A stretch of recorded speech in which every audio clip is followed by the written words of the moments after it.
right, what is up, everybody? Thank you guys so much for tuning in. I hope you guys are having a wonderful Thursday. Real quick, if you guys can hear me okay, please put a 1 in the chat.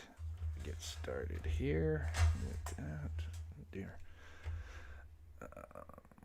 Make sure settings are good. Mic check, mic check. Good deal. All right, good to see everybody. We're going to be tuning in. There are going to be cameras in the courtroom for Richard Allen's hearing. And there's going to be a 30-minute delay. So technically, the trial or the hearing will start on the hour in less than 30 minutes. But we won't be actually able to see it until an hour. Well, just a little less than an hour from now. So, and I have it all set up. A couple of Court TV and Law and Crime are there and they are filming it, so we are definitely going to tune into their feed as soon as it goes live. So I got that all ready, so excited. And we'll get everybody caught up to date if you're not, because there has been a lot going on with the Delphi case. But before we get started, we always like to give back by featuring the missing. So we have Kaori Robinson, who is 15 years old, 4'10", 110 pounds, black hair, brown eyes. She was last seen 5 days ago on the 14th of October, 3700 block of Ivy Street, wearing dark gray crop top, blue jeans, and a gray New Balance shoes. This is in Sacramento, California. Again, she's just 15 years old, just went missing a few days ago. If you have any information, you can call 916-808-5471. And one more, I just wanted to show, we featured, if you saw my intro, it says that we featured over 1,000. I need to update that. We have now featured over 2,000 people on this channel throughout the 2 years that I've been on.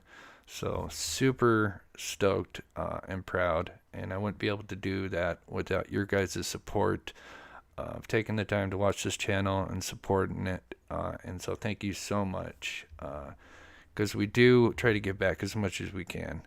But I wanted to show you guys this, and then we'll get into Delphi. But this is a girl that I have featured many times on my channel, even when she first went missing. This is Haley Cummings. She was 16 years old and went missing well over a year ago on August 9th, 2022. And she was found safe. I'm not sure what day, but it was just very recent.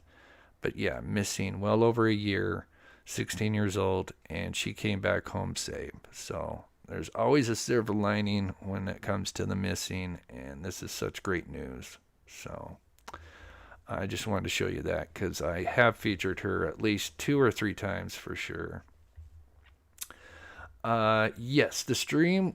So basically, yeah, just as I had just said a minute ago, technically the hearing starts in 24 minutes, but we won't be able to see it until 54 minutes because there'll be a 30-minute delay. But I have everything ready. I've got 2 different feeds just in case one isn't good. Usually Law and Crime Network has a great feed. If not, I got Courtroom TV as the secondary, and I've also got a third as well. But I'm pretty sure Law and Crime will have a great feed. So we will tap into that. There were some recent documents released in regards to today's hearing with the attorneys.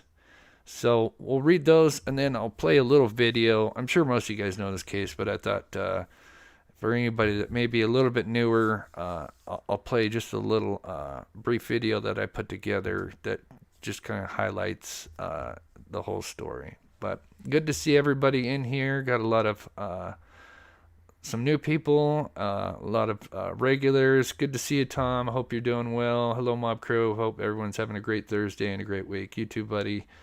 Let me cancel that. So yeah, I'll pull up the documents and then we'll kind of just recap some things if get you guys up to date. So let's just quickly jump over to. Oops, actually, that one's a little. Let's see. So we have basically there had been some leaks. One that was earlier this year in the springtime, a discovery leak. And I believe this was in regards to basically one of these attorneys having another client. And basically, they were supposed to send that client their court documents relating to their case. And of course, since these guys are obviously working the Richard Allen case, I think one of them accidentally sent some documents that were related to the Delphi case to this client on accident, and then so I think some things got leaked out, and that was earlier in the past spring. Then we come to excuse me, more recently, a few weeks ago or 3 weeks ago. Looks like a former associate of Baldwin leaked some evidence, and we're going to learn how that actually happened. So there was a document that was released by the Docket, which is amazing Twitter or X handle, who's always up to date on releasing documents related to cases. So shout out to them. And it goes into a little bit more detail on how, at least on Baldwin's side of the story. But basically, this former associate that worked for Baldwin leaked some evidence out to a man in Texas. And then from there, it got leaked out to some podcaster, YouTubers, social media handlers. And then eventually got shared over to the MS podcast, where they attempted to stop the leak. They said that they turned everything over, including information and transcripts of back and forth information, and they supposedly deleted everything. And so we'll see what happens, but definitely the leak did get out there. But there was the tree. The tree has been out there. The F tree did get officially leaked out. Apparently, as far as motive that I've heard, at least one side of the motive is apparently this guy had seen the court TV's rendition of the F tree, which I'll pull up, which kind of shows more of like a blood spatter pattern, which it's not. It's more of just a more, like they said, painted on. But is it really an F? I don't think so. It's more just kind of a line with kind of a half F. We'll look at it if you haven't seen it. So anyway, so we have a hearing that's basically in regards to this. That's going to be taking place later today in a few.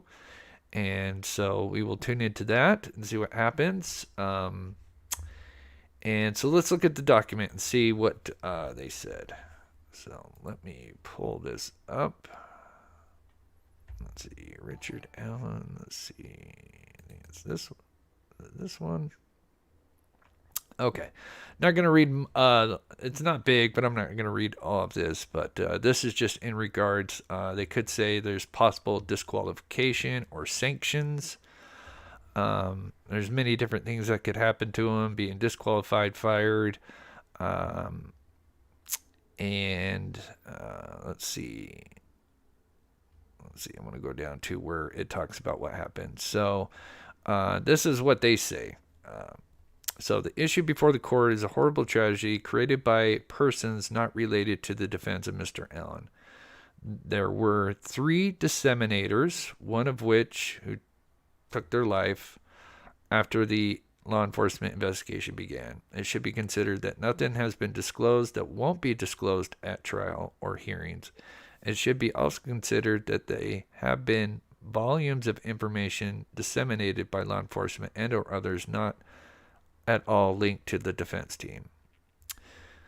Mr. Baldwin trusted a friend, so I'm assuming his former associate, to respect his office space. He was betrayed.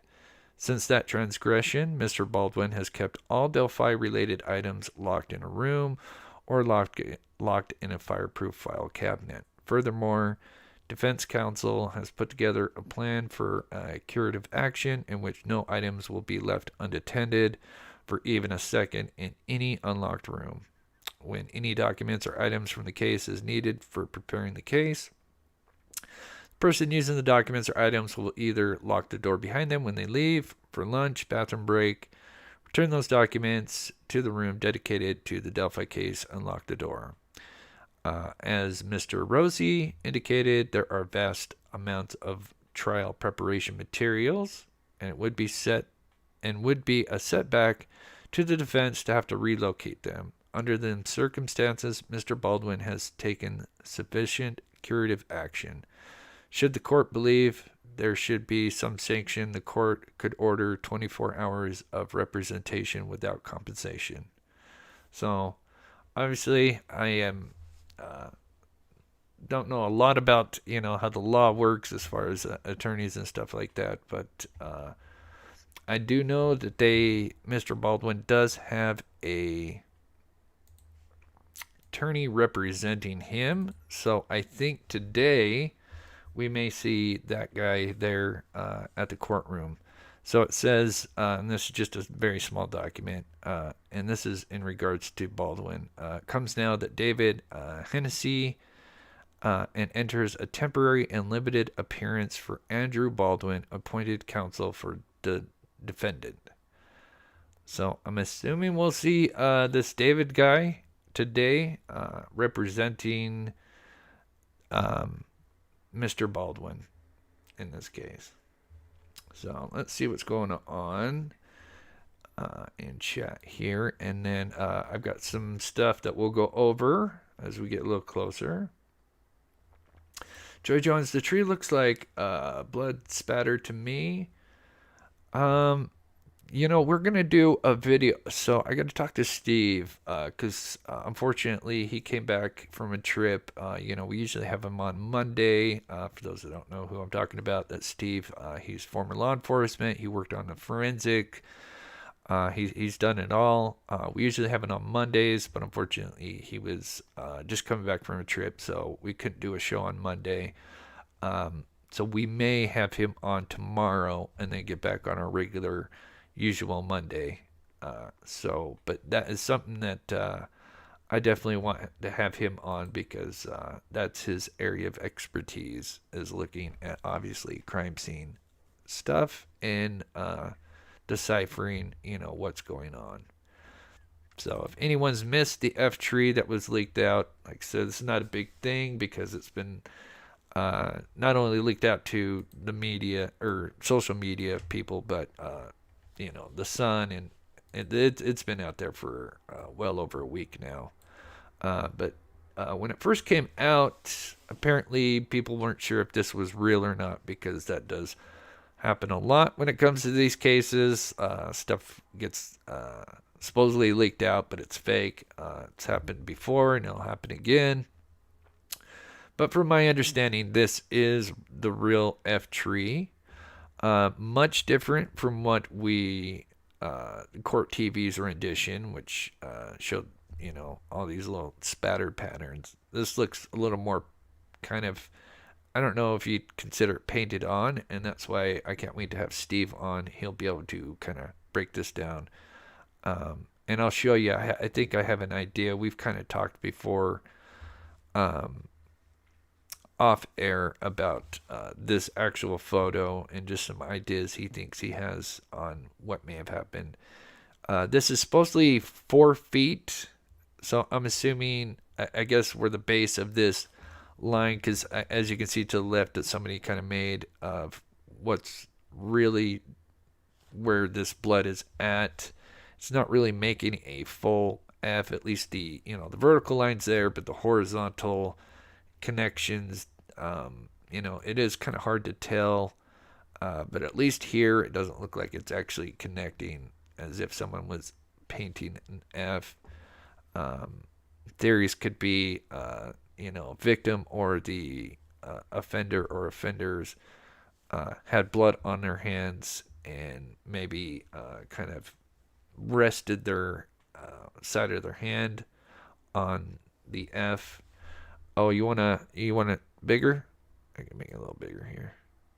So there's that. Like I said, you can really see the line down here, but there's a little bit here. I think these could be almost like could come from the fingers, maybe.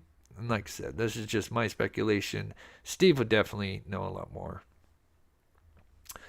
Peggy says Steve's experiments are great, and we do. We have some more experiments coming. Won't be tomorrow, but hopefully Monday. That we got going on, and we'll talk about those as well. That's one thing that we love to do here is, and Steve, I call them experiments, but Steve calls them control tests because as when he worked in law enforcement and as a forensic expert, he would have to do control tests to kind of see and explain what he's looking at. So yeah, it's always amazing, and I think that definitely separates us from other channels. We try to do a little bit of everything on this channel, even going out and helping the missing and so much more. Haley Shroop, thank you so much for the $5 donation. You are so awesome. Please show Haley some love in the chat. That really helps this channel out. So I'm going to continue on. Just get caught everybody up. So, the defense was saying that this was supposedly an F, and it was supposed to be this F, the Anzu, which represents Odin, and the whole crime scene was supposedly, and according to the defense, is that the symbols or the sticks on the girls, or at least Abby, the one was supposed to be Hell, and then so it's supposed to say Hell Odin. I think it's a bit of a stretch, but so we'll just recap a little bit. This is kind of Steve. Ask Mr. Steve to get height of BG. So many people have tried that over the years. Looking at the photo. Are you gonna ever be able to get, at least from the photo and the video that we have, are you gonna be able to get right down to the inch, exact height, just going off a video? There's many creators have gone out there. And I don't know if you'll ever be able to actually get an actual representation from the video. You could probably get really close, but the way it's taken at an angle, I think there's just so many little rooms for error that you could be off. So moving on. So just a little recap here. So we're almost at the hour. So the hearing will start here in 10 minutes, but obviously we won't be able to watch it until 40 minutes. So we're just kind of recapping. So to recap, the two bodies of the girls were found approximately 50 feet from the creek on Ron Logan's property. This is just kind of just an approximate of Ron Logan's property here. And the two girls were found, sadly, close to the creek. There was even some clothing of Abby's in the creek here, and also Libby's shoes.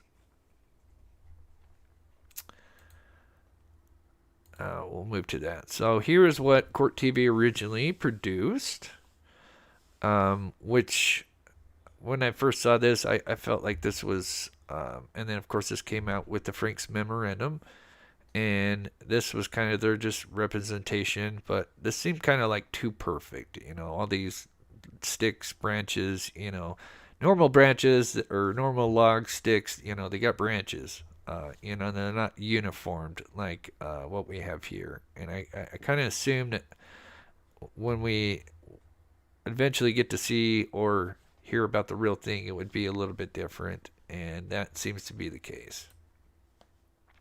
And so from I've had people reach out to me that have supposedly have seen them, and of course there's been videos of people, I'm not going to name those for creators, but they've talked about what they've seen, and they've literally drawn it out on their YouTube things.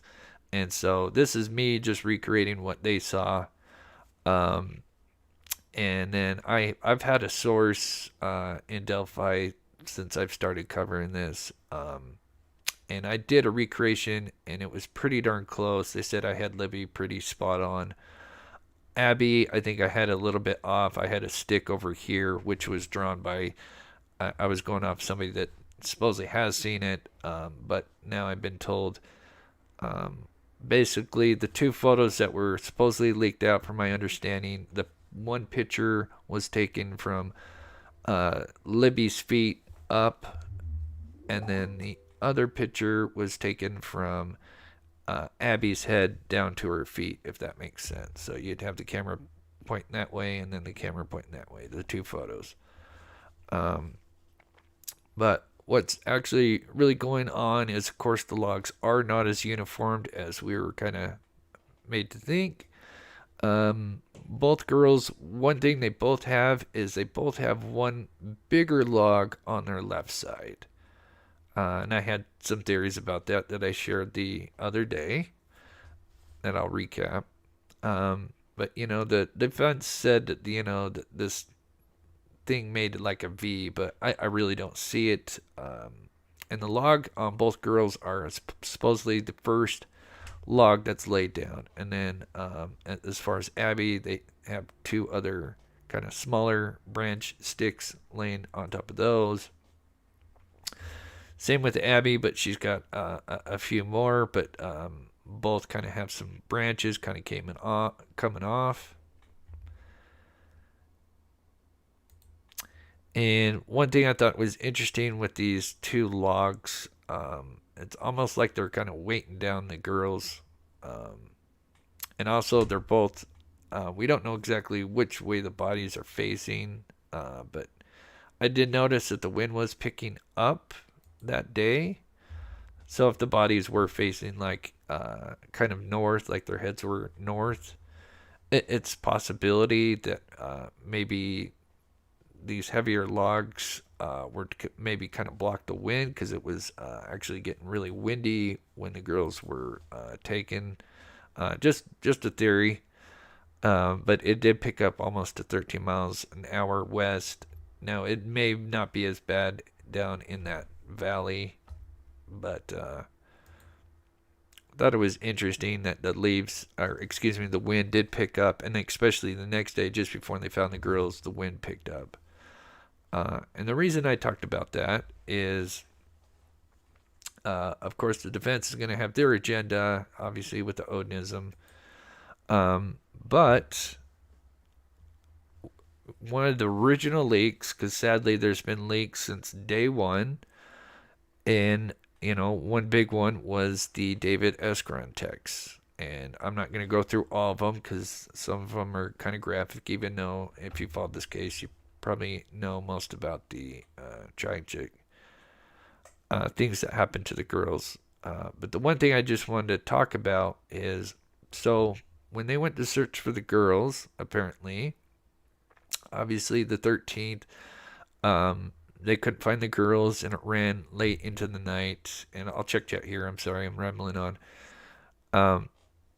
They obviously called off the search because it was getting late. They were worried. Obviously, there's people walking across the bridge. I think they were probably worried that, maybe because a lot of people were volunteers, that maybe they might fall off the bridge. I'm sure there's many things. But they called off the search, sadly. They resumed the very next day. And there was, like I said, many groups that were volunteers, locals.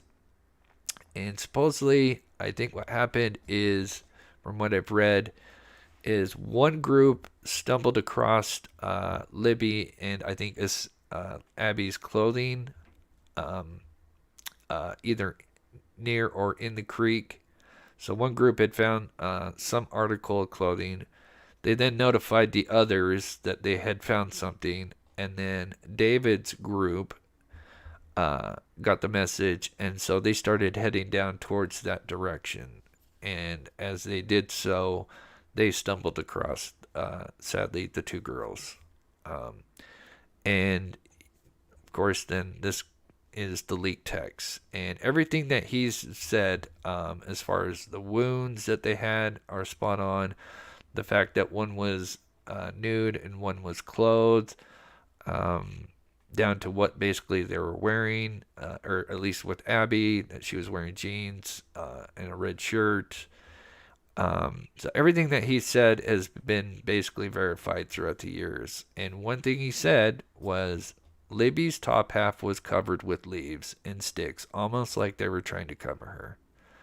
So it's possible, because that was my theory before we kind of came to this David text, that for those that don't believe it was Odinism, that it was probably just laying down sticks and then laying down leaves on top of them, or maybe using some of the sticks to kind of weight down the leaves, either way. And then maybe you could have had the wind blown. Another thing that was brought up is that there was supposedly fibers and hair found. We don't know what kind of hair or fibers. I wonder if maybe some animals came by, could have disturbed the crime scene. Many different theories on that.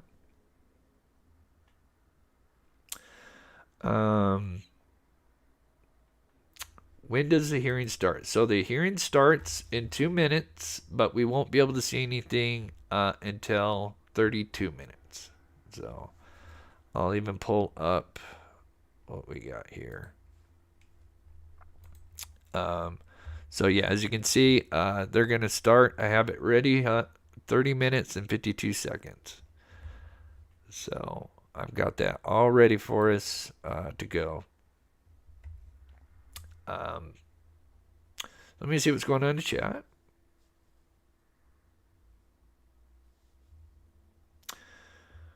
Let's see. Good to see all my wonderful mods. Copper Horse. I know I'm a lot earlier than usual, but I really wanted to see this because everybody, as far as court goes, Richard Allen's going to be there. The family is going to be there. And I don't know if we're going to learn about, because one thing that hopefully, I think maybe it'll be on the 31st, but, there's the judge is going to eventually decide whether there's going to be cameras for the actual trial itself. So that'll be big. I don't know if we're going to learn about that today or if that's for the 31st.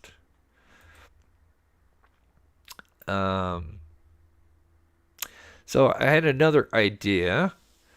So let's see, what time is it? All right, so we got 30 minutes to go. Another idea I had is that maybe reason why when David found the bodies and one had leaves and he didn't mention Abby had leaves, although maybe she had some leaves on her, but he just didn't mention that. That's always a possibility.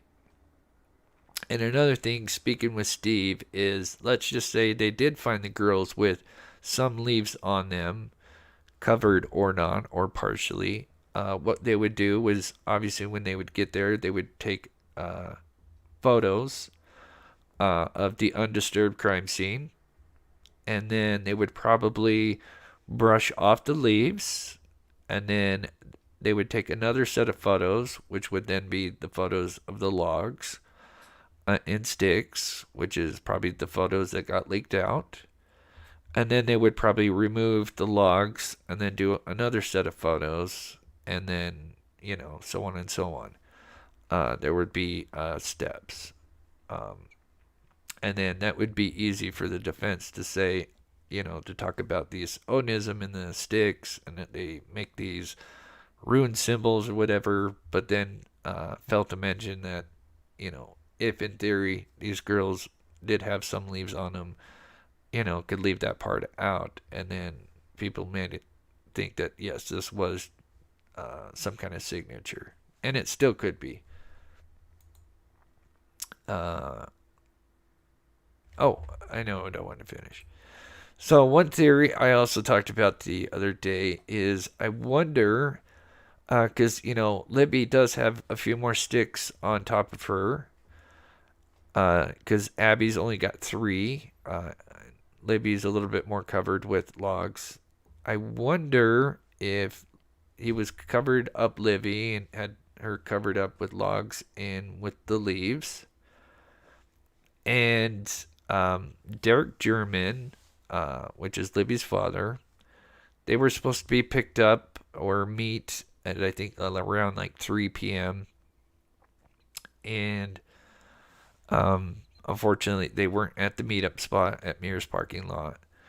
And so shortly after he got there, he called twice. He called once at 3:11 and once at 3:13. Now we know, especially since the Frank's memorandum, that Libby's phone was found under Abby. So I wonder if maybe as he was covering up Libby, the phone went off. And because according to Derek, the phone did ring, it didn't just go to voicemail. So I'm curious if maybe he either heard the vibration or the ringtone and panicked, and so he didn't get to finish covering them up to hide the bodies and dipped out of there. So let me know what you think in the chat. But let me get caught up in the chat for a minute here. Zoo Blues. That's a good name. Exact. You are a rare channel with you and Steve's experiments to the crime scene. That was awesome in the Murdoch case. Thank you so much, Zoo Blues. That means a lot. Yeah, we did a lot. Steve did a lot. I did a lot of editing, but it was very interesting. Good to see you, Amy. Good to see you, Black Widow. Oh, who thinks that is RA in the video? Are we talking about Bridge guy, Amy? I think so, if that's the one you're talking about. Good to see you, Miranda.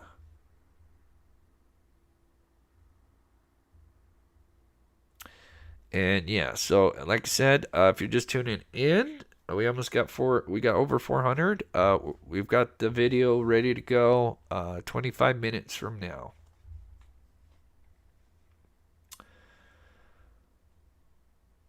Let's see.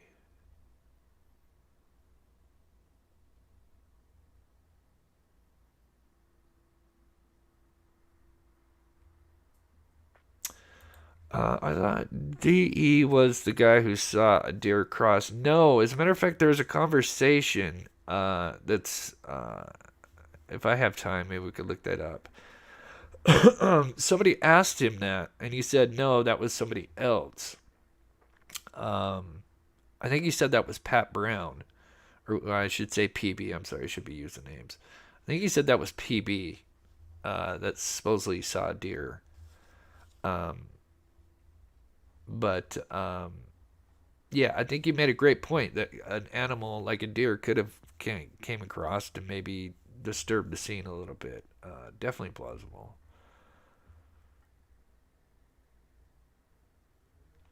Good to see Ellen. But logs were over her, so she was gone when he put the logs over her. But logs were gone when he was gone. I'm not sure what you mean by that, but God, but logs were over her, so she was gone. Not sure what you mean, Alan. I'm sorry. I might have missed something. Let's see. Or just wind. Yeah, like I said, that was one of the things. I just looked up the wind for the last 2 days, and it did. It was just weird. It actually picked up just as the abduction would have happened.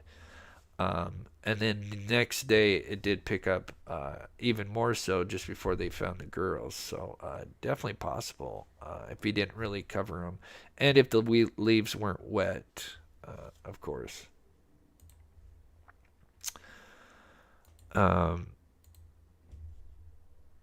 Another thing to talk about that the defense had made up, let me take a sip here, is the fact that there was apparently at least 1 or 2 logs that were cut. And so, of course, defense made the argument that this was, these logs were cut and were placed there on purpose. And why would they cut them? But obviously this is Ron Logan's property. We can see that there is a trail, and I'll zoom in here. So we can kind of see the crime scene tape here. They set the crime scene tape up like a U, so not like entire square because it goes to the creek. Um, but you can see a trail going down. You see the cameraman down here. You see Ron Logan's dog here. But one thing back in the day that we learned from Ron Logan and another guy, Garrett Kurtz, is Garrett Kirk spent a lot of time on Logan's property. Apparently, Kirk's father, I forget the name, were good friends with Logan. So Kirk's spent a lot of time at Logan's property, and there was some interviews done by I can't remember the YouTuber. They have since moved on, but they had some great interviews with Garrett Kirk's. Had got some really good inside information, just kind of on the local side of things. But Kurt did ride, along with others, I'm assuming, ATVs. They said that, there's some trails back there that they would ride. And even Kurt had done property. And also Logan had horses and rode those horses. I'm sure others did, and probably on those trails. So it wouldn't be hard to think that some of these cut logs or trees they could have just been there from Logan or Kurt or somebody else that had cut those previously, and he just happened to be when he was covering up, those logs just happened to be nearby. So totally plausible. Cunningham, good to see you. Congratulations, Chris. Love, thank you so much. Good to see ya.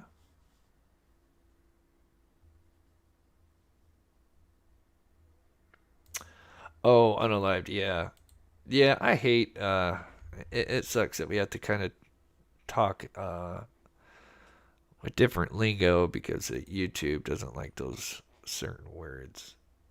Um, so we got 20 minutes. Let's see here. 20 minutes. We'll check in there. Um, and then another argument just for the Odinism. And if you feel differently, that's great. We like to hear both sides of the argument, and we respect whatever side you believe in. I certainly believe Alan did it. That's just my opinion, and I wouldn't be surprised if someone else was involved. The prosecution has hinted at that, and with the recent interview with Patrick Westfall, which is one of the supposed Odinists, they even said that they were still doing DNA tests and stuff like that. So, um, anyway, I just wonder if they were gonna make signs, why didn't they just, if they had clearly they had a knife, why not just carve a symbol into the tree?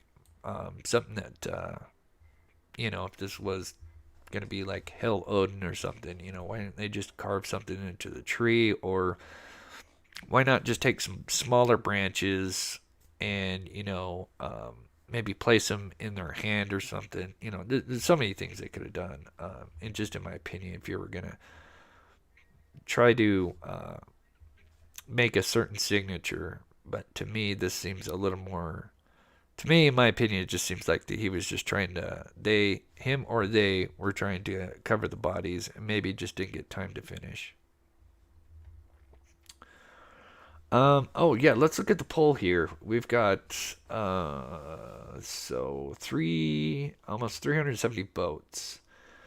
At the top, 32% believe that Allen's attorneys, which more, I'm assuming Baldwin's really under the hot seat. He's the one that's got an attorney representing him. So at 32% think he'll get a slap on the wrist. Second place, actually, this is interesting.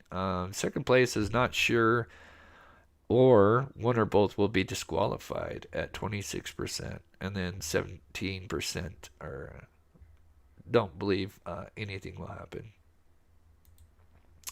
I, I, I, I think maybe they'll probably get a slap on the wrist. They could, spend some time, what is it, being held in contempt or something like that. I forget the term, but yeah, I don't think, I hope that doesn't happen, because then this would clearly push the trial and everything, and this family's been waiting way too long to get justice.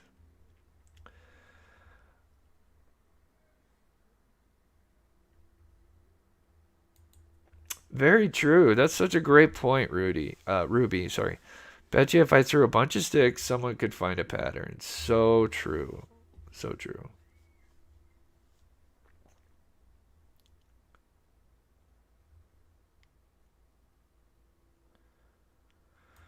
If there was an Odinist angle, I think not. A blood mark on a tree could be part of a ritual, not meant to be seen and read by others, but I don't think it has anything to do with Odinist. Yeah. And like I said, hopefully we'll have Steve on tomorrow, and we're gonna talk more about the F tree, because originally we were kind of under the assumption that it had more of a blood spatter type thing, and if that was the case, Steve thought maybe that could have came as cast off, but this seems to be maybe somebody had possibly leaned up on the tree. Richard Allen is kind of shorter. This apparently at where this starts is at 4 feet. So I mean that's right in where your hand would go. So he could have rested his hand up on there on the side. These two could have been some fingerprints. I mean, there's different theories. Let me know in the chat what you think could have happened. Let's see. We are down to 15 minutes. So, for the last 15 minutes, I'm just going to play a video before it starts. Just to recap a little of everything, and so I can read the chat for a minute. Let me load this up. Directly to the killer, who may be in this room. We believe you are hiding in plain sight. For more than 2 years, you never thought we would shift gears to a different investigative strategy, but we have. We likely have interviewed you, or someone close to you. We know that this is about power to you, and you want to know what we know.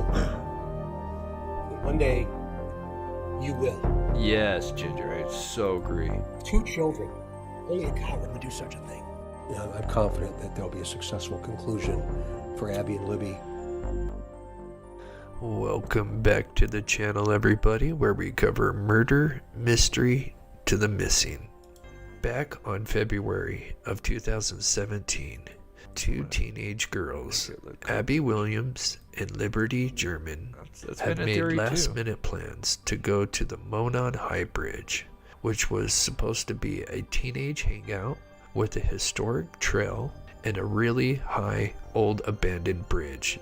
The 2 girls, who were best friends, just had a sleepover the night before and were excited when Libby's sister, Kelsey German, said she would drop them off as long as the 2 girls found a ride home, which they did. Although it was February, the temperature was nice for that day. Even though it was a Monday, they had school off that day. The 2 girls, Abby and Libby, would be dropped off just before 2 p.m., where they planned on only staying for a couple of hours. The 2 teens, Abby and Libby, would begin walking the 501 trail to the Monon High Bridge. As the 2 would approach the bridge, Libby, who had her iPhone, would take 2 pictures, one as they passed the first platform, and another which shows Abby looking down as she is crossing the scary, tall, gap-filled railroad tie. The girls didn't know it yet, but they were not alone. Thank you so much, Miss Dewey. Member for 17 months. That's so awesome. As a few hours would go by, the father of Libby, Derek German, would show up, but the two girls were not at the meetup spot. Thinking that the two teens just lost track of time, he would end up calling Libby's phone. The phone was ringing, but no one was answering. He would begin searching for the two teens, but when running into other people, no one had seen them. Eventually, the authorities would be called out, and this would lead to a search party looking for the two girls. But sadly, there was no sign of them on that first night of the 13th. With the search being called off late that night for safety reasons, it would be resumed early that next day. They brought in helicopters, divers, and many other resources to scour the area. But just around noon that day, they would soon discover a grisly scene. Authorities would discover the two girls across the river, and both had sadly been murdered. Investigators solemnly identified the two bodies found in Carroll County as 13-year-olds Libby German and Abby Williams. We would soon get multiple press conferences, including one of the most memorable statements by Superintendent Doug Carter. Can you guys go remember, and I'm going to get to chat here, and we're 10 minutes away, so we'll tune in about a minute early to make sure we don't miss a single thing.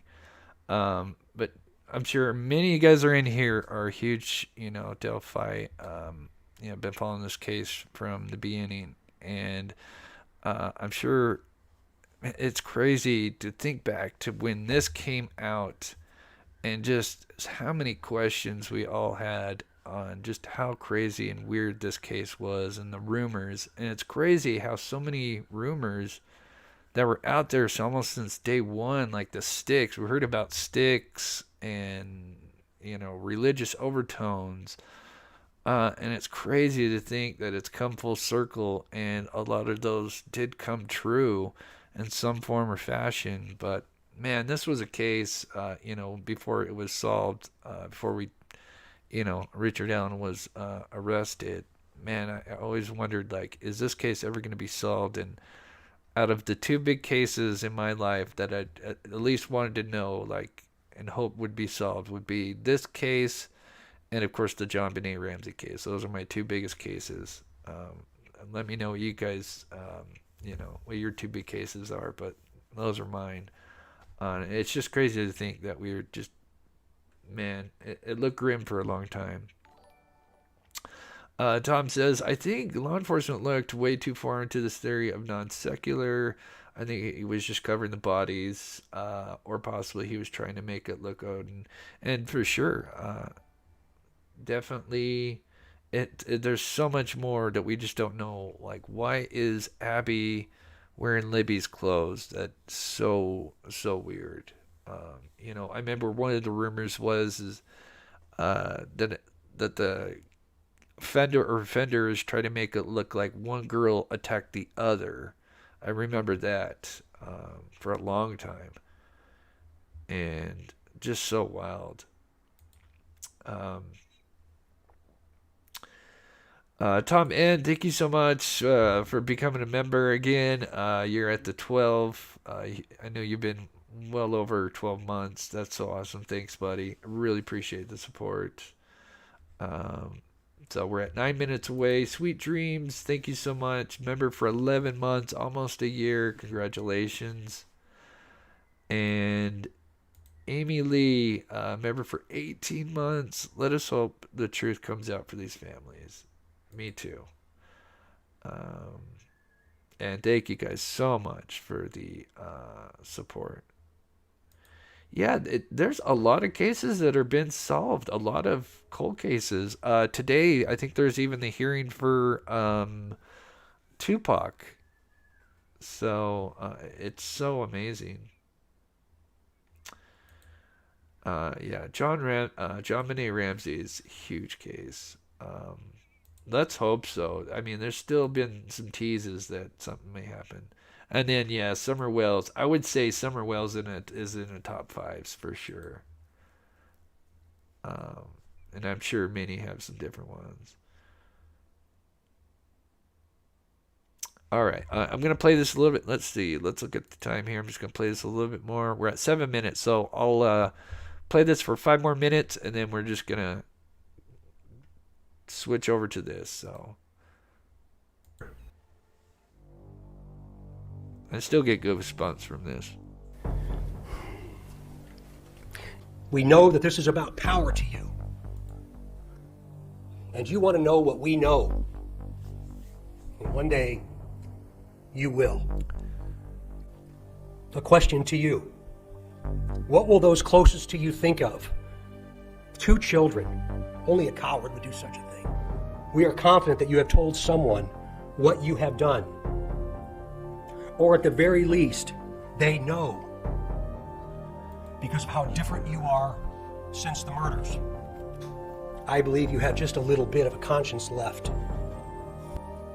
And I can assure you that how you left them in that woods is not what they're experiencing today.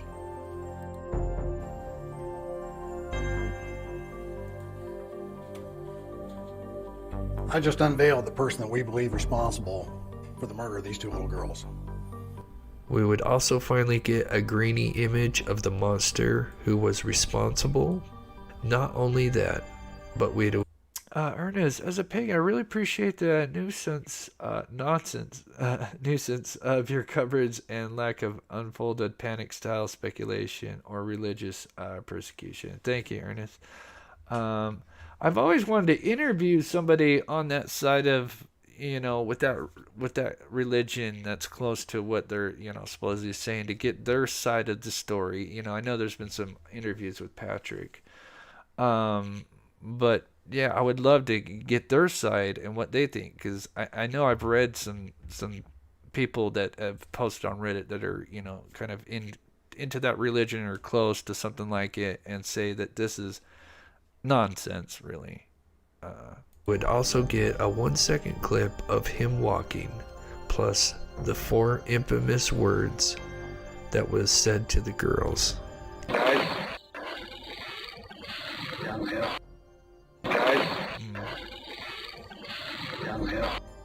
This video was taken by Libby's iPhone at 2:13 p.m. while at the end of the bridge with Abby. It shows what looks like a guy approaching the 2 girls and ordering them down the hill. It's unclear what exactly happened, but many, including myself, believe the girls did try to make a run for it at some point after they were ordered down the steep hill. It's possible there was an opportunity for the 2 girls and they made a run for it towards the ice-cold river. The river is not deep, but the banks on the other side are tall and they could have gotten trapped. And sadly, this monster caught up to them and their bodies would be discovered only 50 feet from the river. The details about what happened have been closely guarded. It's said the crime scene was very odd and that staging had occurred, meaning things were rearranged by the offender. Document also gave new information about the crime scene, saying one of the victims was missing an article of clothing. There were no visible signs of a struggle or fight. Investigators also recovered fibers and unidentified hairs, and it also... Yeah, that's interesting, and I think that came out with the Ron Logan search warrant, with the hair, the fibers, and the unidentified hairs. Really interested to know what that will lead to, if there's any connections, because obviously, keep in mind, we still don't know a lot about this case. We always have to kind of remind ourselves, there's only so much that they're going to let it out, even with the leaks. There's so much more that they have, I'm sure, against Alan, and that we just don't know, because a lot of people, say, well, just an unspent bullet, is that enough? I'm sure there's more. And then They also claim that Here, the girls' bodies were moved and staged. This case would go unsolved for many years, with well, we'll go ahead and end it there because we are 2 minutes out, guys. So we are going to go ahead and... Oh, I guess can't do a full picture until it starts. But as soon as it starts, I will blow it up. And we almost got 460 people in here. Thank you guys so much for taking the time out of your day to watch the show. Really appreciate it. This case has been something that I have followed closely. Associate mine, Steve, he's been out to the scene many times. It's actually some of the footage you may have seen. It's his drone footage. And so, yeah.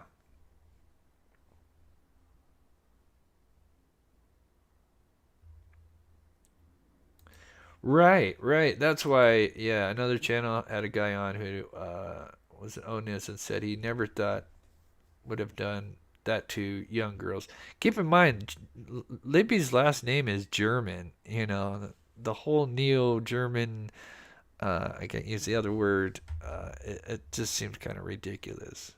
But it doesn't mean there is a possibility that, you know, this perpetrator was trying to throw people off. I mean, there's so many different possibilities.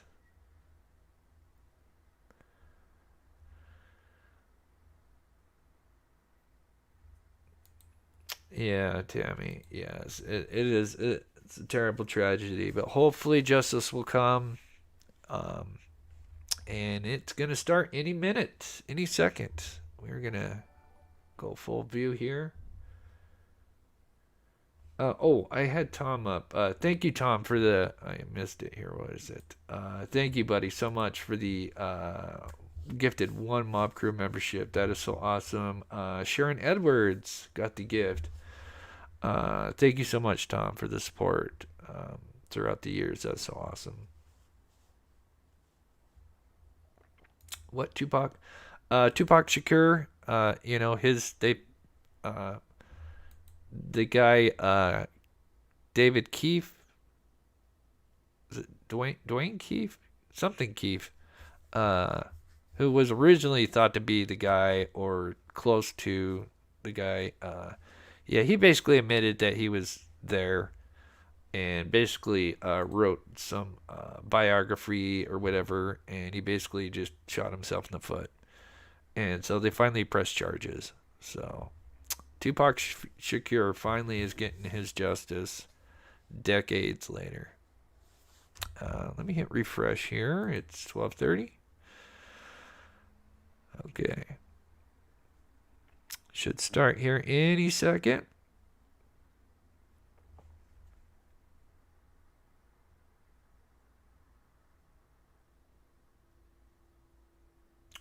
Well, I'm saying that because they're saying that this was done because the family was intermixing. I mean, and to me, it just seems kind of silly that with the last name German would mean they'd have ties back to, I would assume, Germany.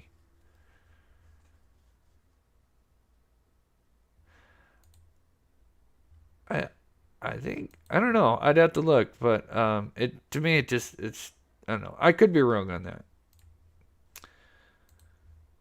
I think law enforcement drew this out a lot longer than they should have. I feel bad for the hundreds of innocent people that were getting blasted on social media. So true. And then to name 5 people with the Frank's motion, that should have came out redacted. I know a lot of them got lawyered up as far as the ones named in the Odinist thing.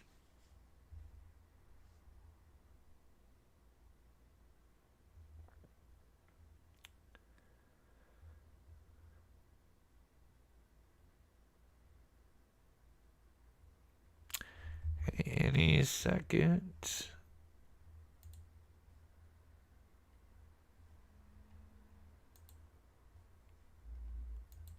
I'll get my backup just in case.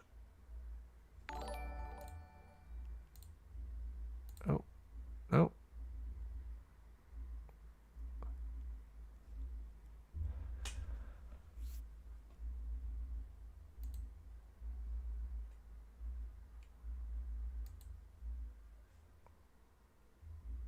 Okay. So it looks like they're probably just getting the camera and audio set up. Might be a not perfect 30-minute delay. It might be a few minutes after.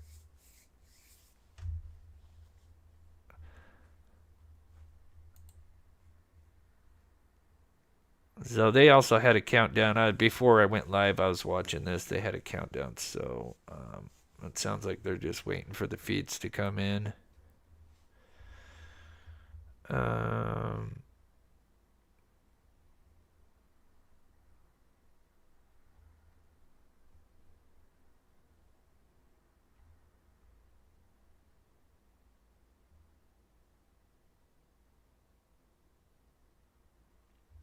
And another thing, Trina, I looked up the census report for Delphi, and it's really, I mean, it's predominantly white. If I had time, but I know if I go pulled up, the thing's gonna start. But I mean, it is literally like 90, easily 90% white with short, 2%, 1%, Hispanic, African American, this is an area that's clearly predominantly white.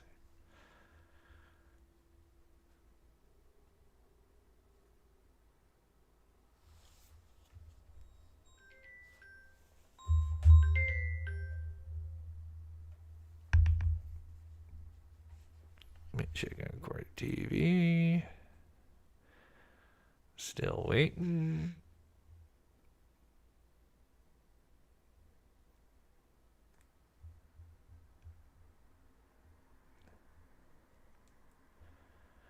Alright, just trying to put my phone on silent. It is on silent. Why is it not ringing?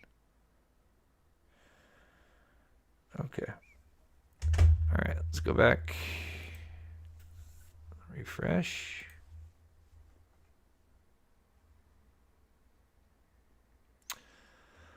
Check Twitter. Make sure I've got the... Okay. Yep. So if you're just tuning in, any minute should start.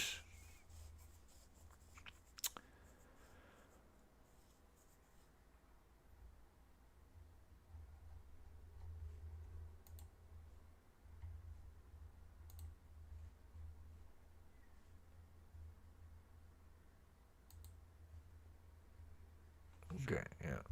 So both Court TV and Long Crime, they're both any minute. So we'll just keep it up. I'll be here.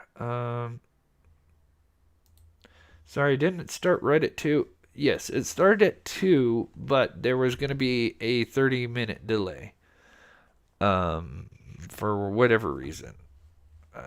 But at least we get to see it. Not live, technically, just a delay. But that's fine.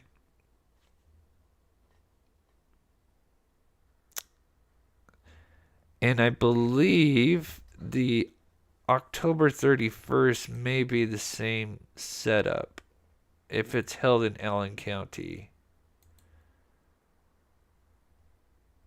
Allen County is is camera friendly, which is nice.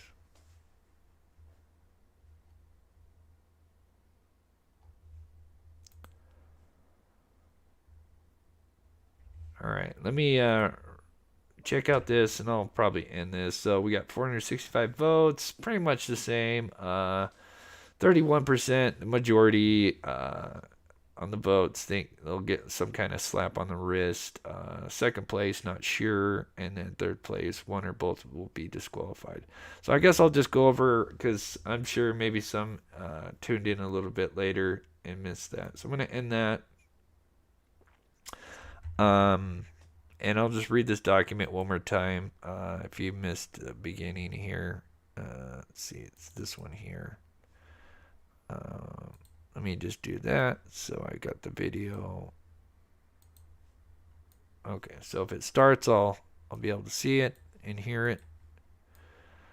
But here is what was released just a couple hours ago by the docket. So always a shout out to them because they're always awesome on getting the latest documents and whatever cases that are out there.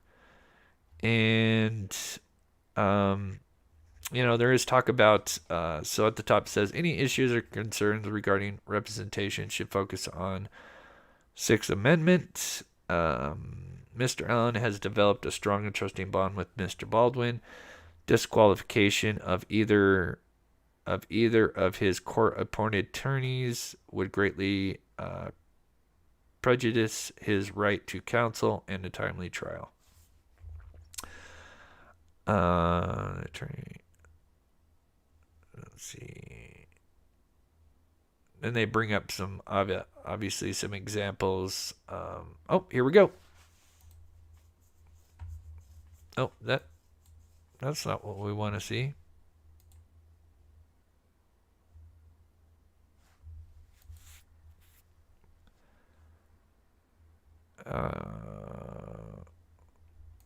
Go back to.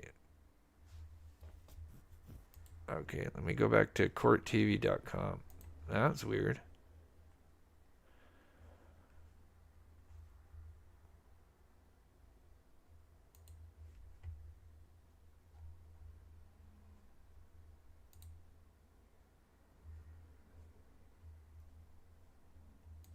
Oh, I probably had to start up a new. Let's see, long crime, where'd you go? Oh, it's gone.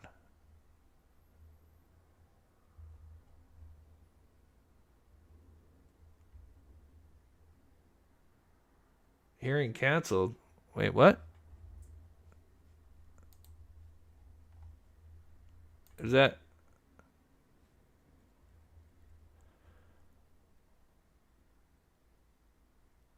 Well, both big hearings today were a bust. Both attorney-related, new attorney, 2-week delay, attorneys with... Whoa, what? What? Well, let's find out.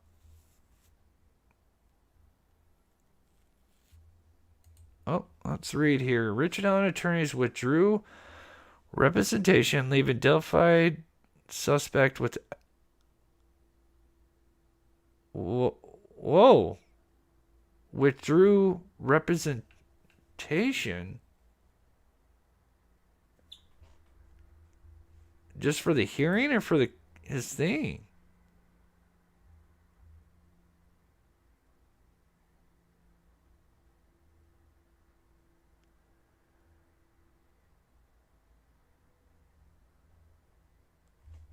Let's see what Court TV says. Court TV doesn't have anything. Whoa, what's going on, chat? They couldn't have quit. There's no way.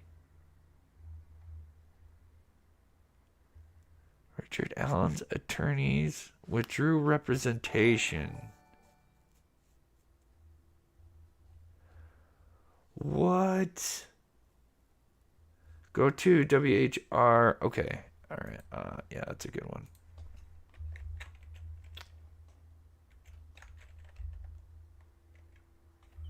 HR. What? This would be monumental.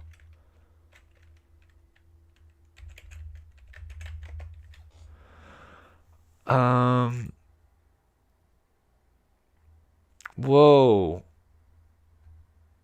Okay, click on it.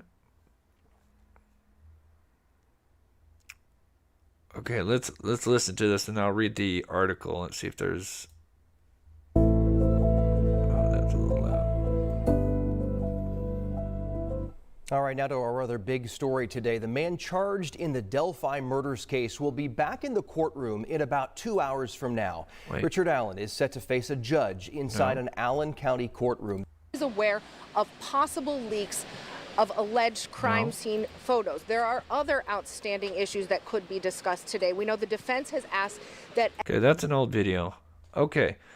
A long anticipated hearing lasted a total of 3 minutes as Judge Francis Gold announced lead attorney Audrey Baldwin has withdrawn his representation as Alan's attorney. Brad Rosie is expected to give an oral withdraw soon. What? No way. No way. Holy shit.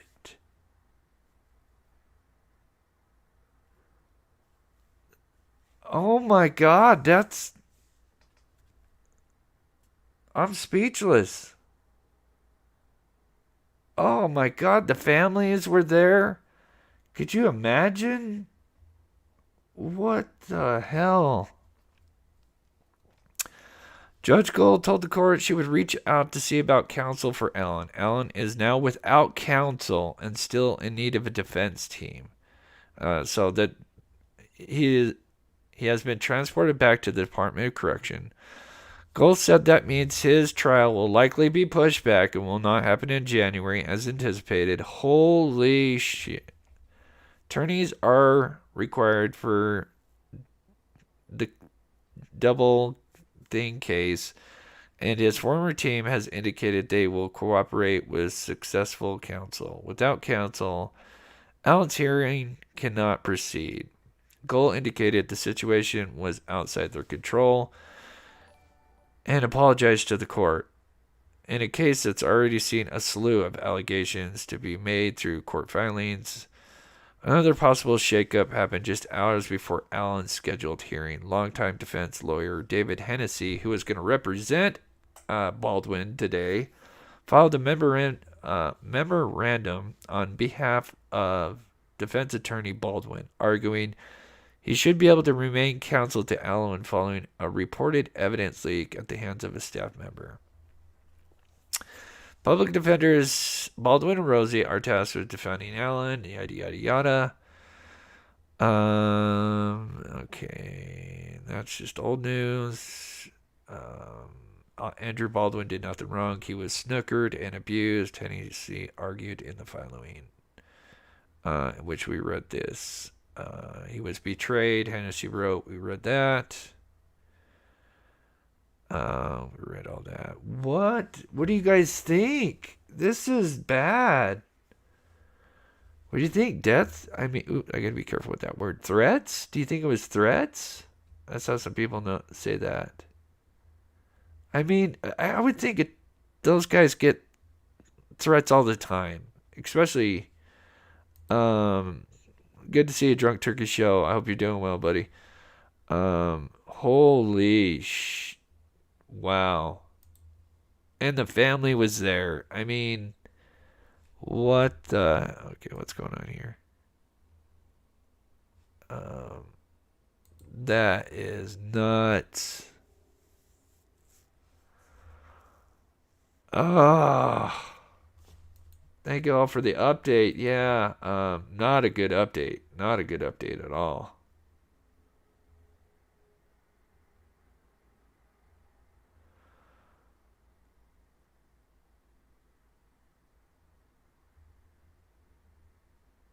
Jeez.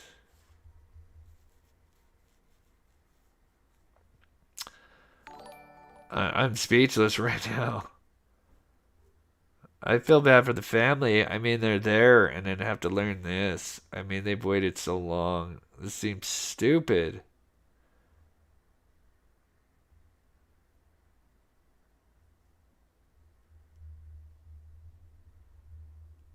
I mean, they're failing their client. Jelly Bean. Gelhard. That is messed up. Yeah, a lot of people are not happy.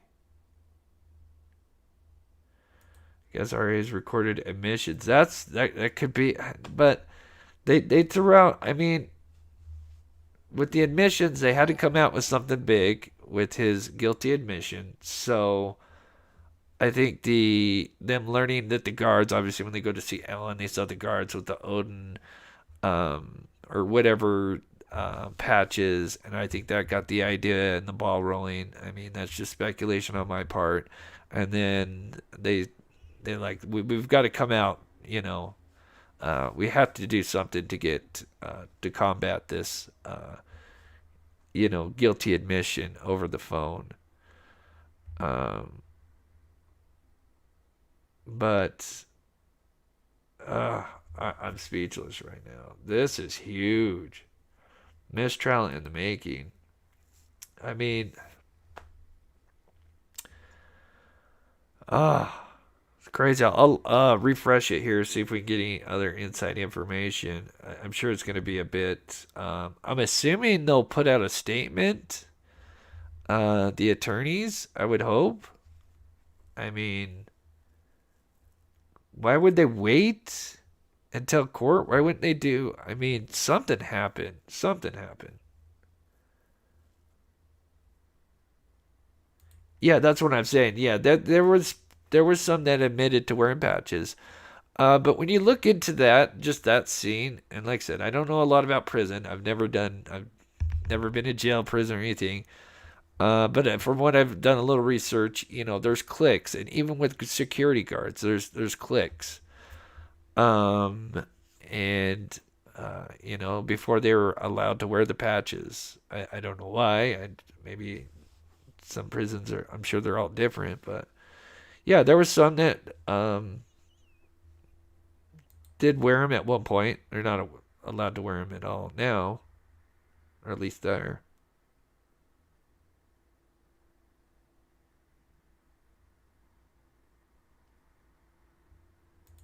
Yeah, exactly, Anna. Yeah, to get out ahead, they had to muddy the waters, throw a bunch of poop and mud at the wall, see what would stick, and that's their job. Do you think that's due to the photos being leaked? It definitely plays a part, for sure. The leak has something to do with it, but I mean, if they had an I don't know, an innocent explanation, but if it was a former associate who they were sharing office space, and this guy was the one that got them without their knowledge, it wasn't done by them. It was just, a tragedy by someone that betrayed them. I don't see them being in the wrong. But I do think it's got to play a part. Oh yeah, I mean this was gonna be huge because I'm just blown away.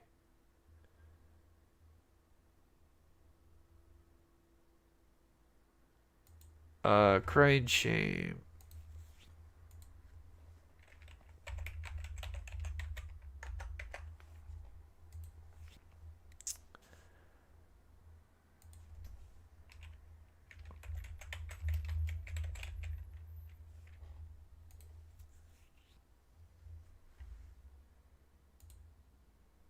This is the perfect product for me. Makes me feel so good.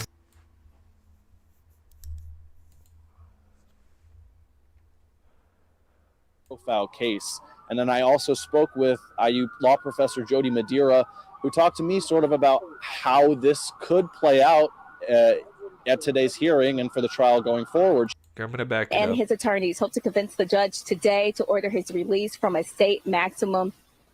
Or else I would have remembered to say it to you. And then when you said it to me, I was like, oh yeah, right. You can simulcast on there. There are a lot of people, a lot of YouTubers that are present in the court today. A few. There are some of the immediate. Will he just get reprimanded, or will he be removed? Okay. I don't think he'll be removed. I doubt it. It'll be. I don't know. I mean, I think that I wish concerned. I think that the defense is concerned he's going to be removed because we saw the document that came out today. Right. And there are rumors. Again, I hate saying rumors, but there are rumors that he had Baldwin had hired his own attorney Now at midday. So we'll see. Well, I mean, that's not a rumor. I mean, he's being represented. It's not a in rumor. limited- Or nothing about that. In the lip gloss. So it'd be a if you're This is to do with them. It's also, you know, an indefinite amount. Staff, and you had some witnesses here that came earlier to have the hearing, but clearly this is outside of our control. So is there anything, Mr. McClellan, that you'd like to state for the record? Okay, here it is. Counsel, Mr. Allen's hearing cannot proceed. I apologize that I know many of you have been waiting for several hours. I know, Mr. McClellan, you and your staff, and you had some witnesses here that came earlier to have the hearing, but clearly this is outside of our control. So is there anything, Mr. McClellan, that you'd like to state for the record? No, Your Honor, I think we can address the other issues at the October 31st court date. All right. With that being said, then, we are in recess. Thank you. I'll see you in October. I see Anya in that there. So let me see if I can. I saw several people I knew there. Yeah. That's why I was smiling. I was Okay, like, there you have it. That was Judge Fran Gull telling a courtroom in Fort Wayne that one of the defense attorneys for Richard Allen had withdrawn from the case. Again, we've all been watching this Delphi murders case play out now for years. Lots of twists, lots of turns in it. And this is just the latest one now. One of the defense attorneys has withdrawn. The second is expected to withdraw. There is another hearing that is scheduled for October 31st. The judge saying that she does want to maintain that hearing and keep it earlier this week. Alex, before I play it, set this up for us, because clearly, look, we don't know, Alex, exactly the reason why, the defense attorney decided to withdraw. I'm going to try to get the actual... to withdraw, but we do know that a lot has been going on. There have been leaks. That was sort of the focus of your story that you did. So tell us a little bit about when you talk to these true crime podcasters. Yeah, so the podcast that you're talking about, Amr, is called the Murder Sheet Podcast. It's hosted by Anya Kane and Kevin Greenlee, and they're based out of Indianapolis. And on Friday, they released an episode of their podcast where they were talking about how they received crime scene photos in the Delphi murders case, obviously a massive evidence leak in the case. In that episode, they discussed how the leak most likely came from the defense. Okay. We saw... Sorry, I don't want to steal their stream, but I think them here, I've got it. So I'm not... She was trying to see if she could get some reaction from people there. Is that correct, Alex?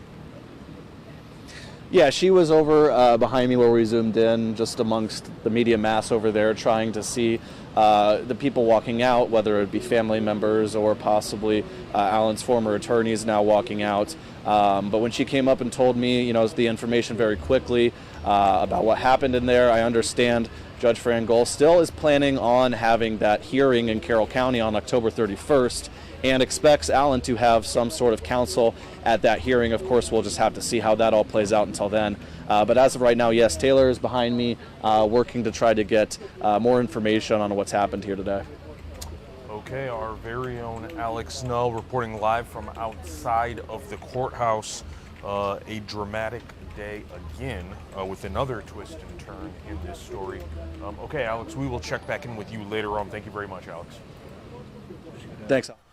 Okay, I want to play, because so many new people are joining all the time, I want to play Tom, so much, statement again from the judge for some of you who have just joined us now. This is Judge Fran Gull just a short time ago inside of a courtroom in Allen County, in Fort Wayne, when we were all expecting to have a hearing in the Delphi murders. Here is what the judge said.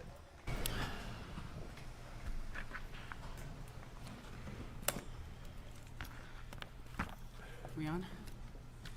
All right, we are on the record in State of Indiana versus Richard Allen, 08-CO1-2210-MR1.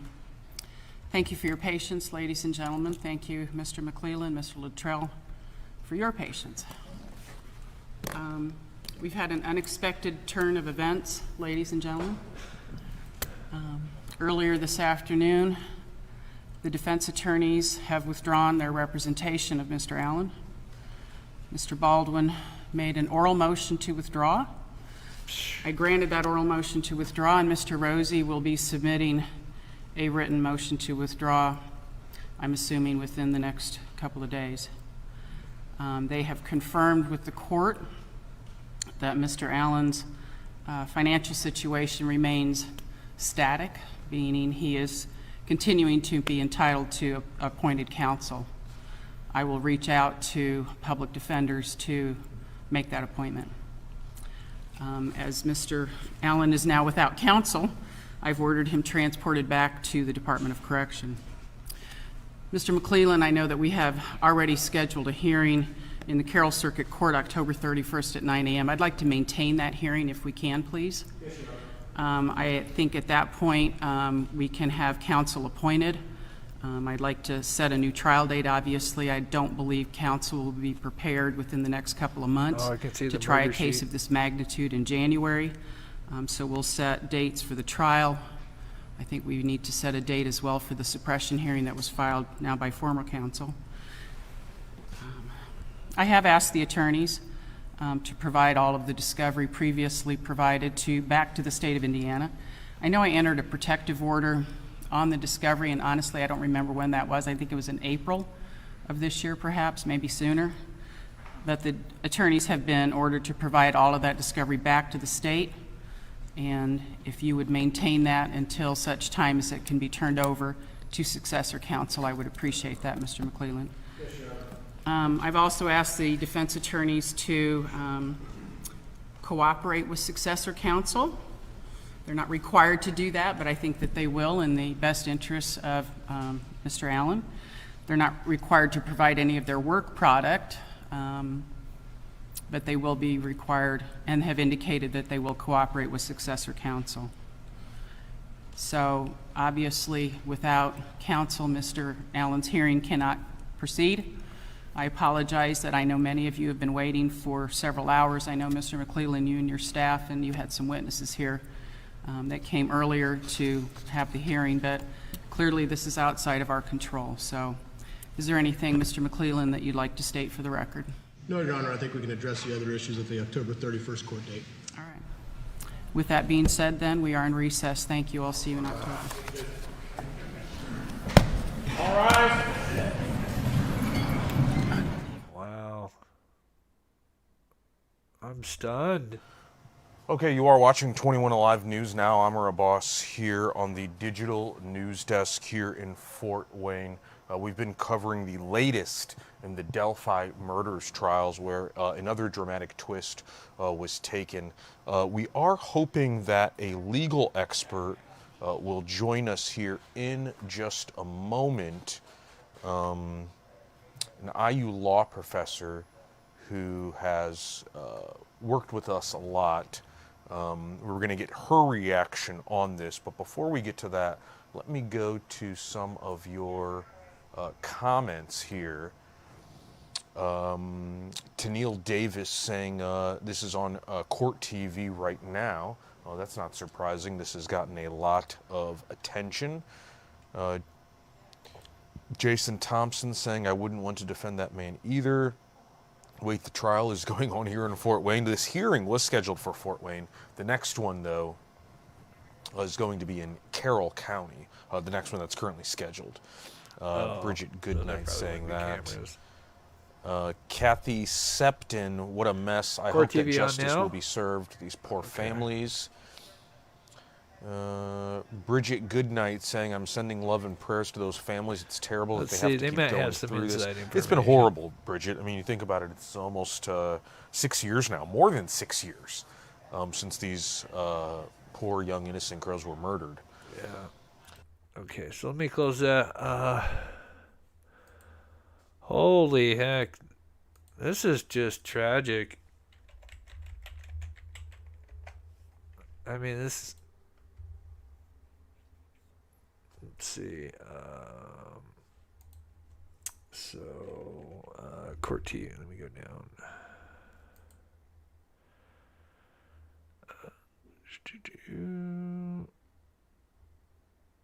You sure court TV's on? Oh, maybe I'm not subbed to them. Maybe that's why it's not pulling up.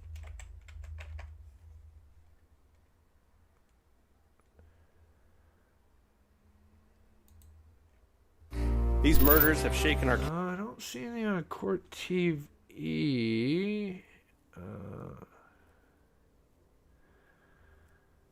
Unless they're replaying.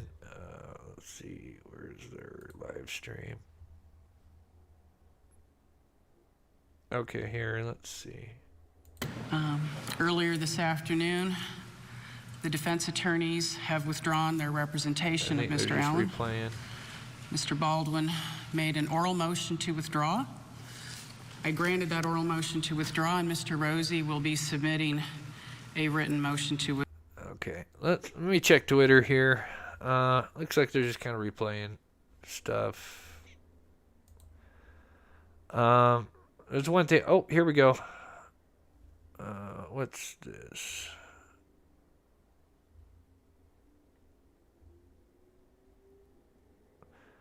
Okay, everything we know. Okay.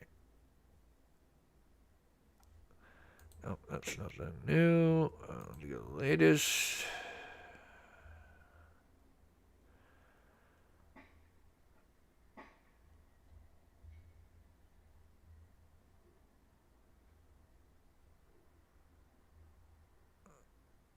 There's a little clip of them here walking in. Thank you. You may be expected turn of events, Okay, ladies and so gentlemen. we've seen this. Earlier Okay. this. I mean, are we gonna learn what the attorneys say? I doubt it.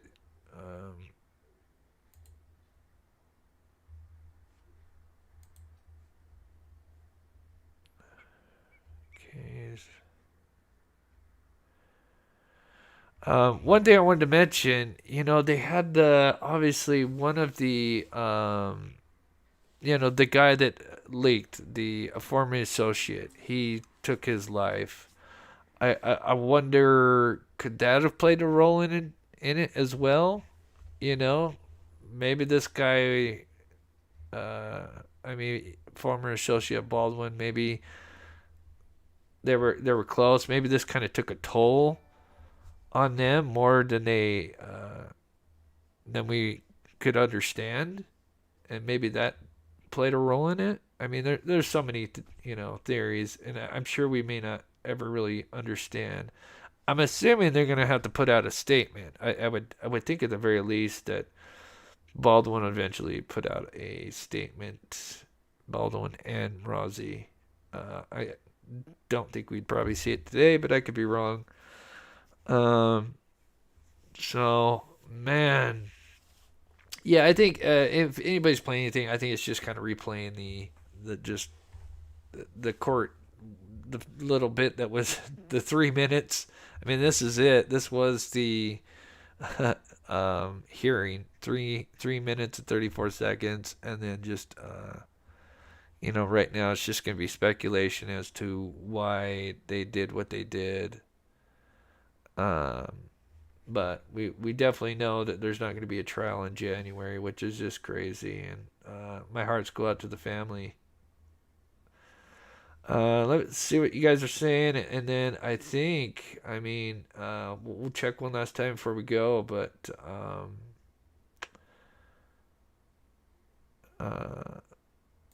let's see. Tom says, maybe they withdrew because the amount of evidence being withheld by the prosecution. These lawyers stand zero chance without sufficient evidence and Brady evidence. Maybe I just feel like this has to revolve around the leaked and maybe the passing of a former associate. Yeah, that's Chris. What do you think? Yeah, that's what I'm trying to speculate. I'm sure there's a lot to it, and we probably may never really understand or learn the full picture. I'm just broken.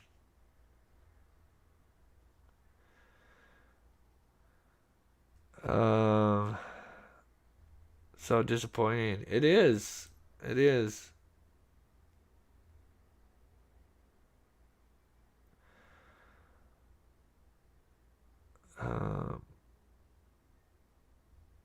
So that's the thing, though. I don't know. The defense doesn't want to represent RA clearly. I mean, they whipped up that huge Odin thing. I mean, yeah, it's, to me, in my opinion, it's kind of ridiculous. But at least they were putting up some kind of fight, and obviously they had to do damage control with the guilty admission that Richard Allen did. So obviously they had to come out with something. So for them to do that much, I don't think that would be the case. But then again, I don't know what's in their head. Oh, man. So right now, as it stands, she says, because obviously Allen doesn't have money, that he'll be appointed, public defenders. And the attorneys, former attorneys, said that they would cooperate and help smooth the transition. So, turn over their evidence. I wonder, maybe, did they know that they were going to get disqualified, maybe? Could that be it? Maybe they had a hint that they were going to get terminated? I don't think they would have. I don't know. So many things you could point to.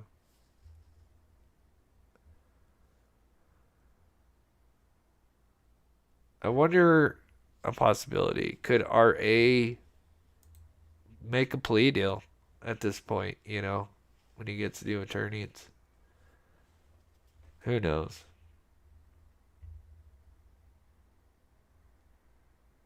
Oh, that's true. I didn't even think about the people suing them. Oh, yeah.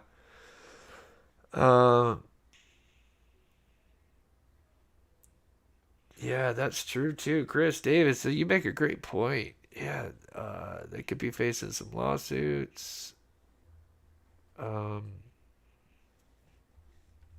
Yeah, save their license before they got whacked. Am I dressing up for Halloween? Yeah, I'll probably do something for sure.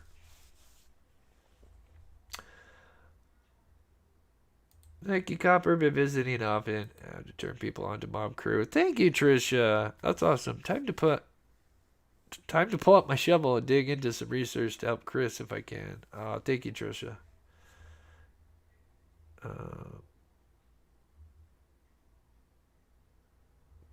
Yeah, I don't know. Because they did sell the house, right? I do recall the house being sold. But attorneys cost a lot. Court is expensive.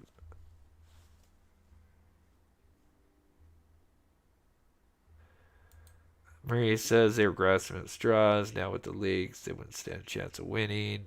They're saving their own. Yeah, so many. This is crazy. I'm just speechless. This is just bummed. I was thinking they would get a slap on the wrist and we move on. But that's not the case. So, anyway, I'm going to probably end it there. I will still have Steve on. We'll still be talking about this case. We still have, so don't go anywhere just yet. So we have, it'll be probably Monday. But I'm going to have Steve on tomorrow, hopefully. I got to reach out to him, call him. But we'll be discussing the F and the F tree and some other things as well. But we do have some control tests coming up, which is in regards to, could they have been buried in the leaves blue? We also wanted to experiment dragging a body through leaves. Would you be able to see the drag marks?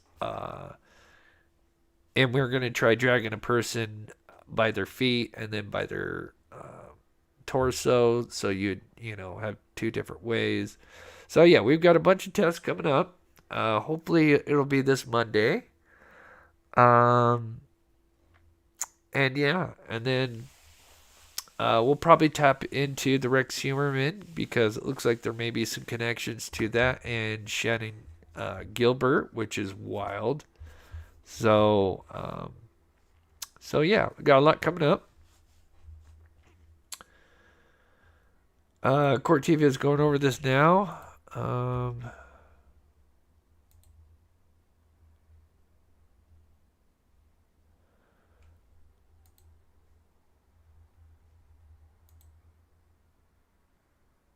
Oh, let's see.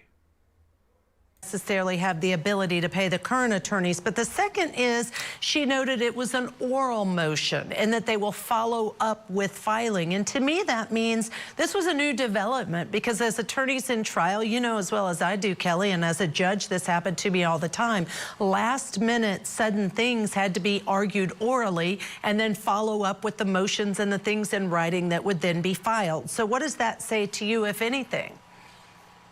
That they were trying to protect the privilege, or it's something that came up right away. And so that could possibly happen. Attorneys have certain ethical obligations that they have to do as well. And so it seems understandable why they wanted to do it orally, because they still have an obligation to their client to protect the attorney-client privilege, but they still, if they need to withdraw, have to let the court know what exactly their basis is and the reason for withdrawing potentially, but you still want to protect that attorney-client privilege. And sometimes you're not allowed to exactly say that and have to leave it up to the court that you can't go forward. And this time is crucial time because the case was about to go to trial. Yeah, and here's the other thing I like about this judge and certainly appreciate. She gets it. She says, okay, clearly he can't go forward today without an attorney, so this hearing's continued to October 31st. But then, as I just discussed with Matt, she also said, given the magnitude of this case, they may not be prepared to go to trial in January. And every once in a while, you see a judge who takes a hardline approach, which is, this is when the trial is, you better be ready. So I think she is really handling this beautifully in terms of, we may have to pivot. This is just where we are. We're appointing counsel. And important to note, Kelly, your thoughts on this? The current attorney said, obviously, they'll hand everything over and cooperate with the new attorneys so those new attorneys can get up to speed. That is key, to cooperate and to provide. The judge also stated about the work product privilege and that they have certain documents that they can't exactly turn over. But Judge, you make a really good point, because the other counsel that comes in needs time to go through the case and develop this case, and potentially there might be people that they need to talk to and interview with and get up to speed. And so it's really important, in order to have an adequate defense, that the attorneys need time and the defendant needs time as well in this case. And that is very admirable of the judge, of understanding that the person needs a significant amount of time to get up to speed. Yeah, I agree with you, Kelly. All right, I like this judge so far. We're going to see what happens on October 31st. That's the next court date in Indiana against Richard Allen. All right, we need to take a break. Coming up, we'll get back to testimony and the take care of. Okay. Thank you for letting me know. You guys have been awesome. Kind of keep me up to date what's playing and what's not, just to get a little sneak peek. They did mention something about money, that maybe Alan couldn't afford his attorney fees. I mean, that's a possibility. But so close to trial, you would think you'd have all that figured out. I mean, we're talking months. What, we're mid-October. So you'd have November, December, and it starts at the beginning of January. I would think you would know whether, the attorneys, if they come that far. I don't know. I am flabbergasted. This is crazy. I wouldn't think they would fire an attorney in a case this huge now, only because everything has having to start over. Also, the judge would face backlash. Yeah, I think they would have gotten just a slap on the wrist, but bottom line, I think the issue is the defendant attorneys couldn't work with them. Maybe. It's tough when your client supposedly admits to it over the phone. That's a tough hill to climb. Running German, thank you so much for the $3 euro. Thank you so much.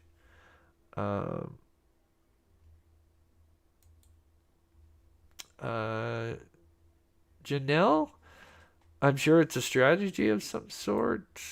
I don't know. There's so many things that could be going on. We just don't know. But I'm assuming they'll put out a statement, maybe give us a little bit insight.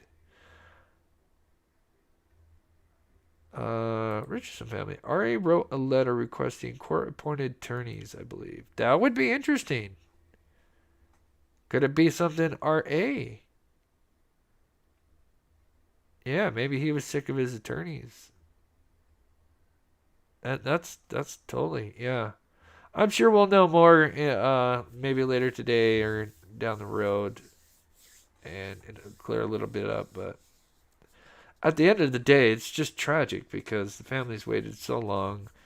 I'm assuming, obviously, they were probably there, not expecting this, and yeah, with just 2.5 months to go until the trial. I mean, just around the corner.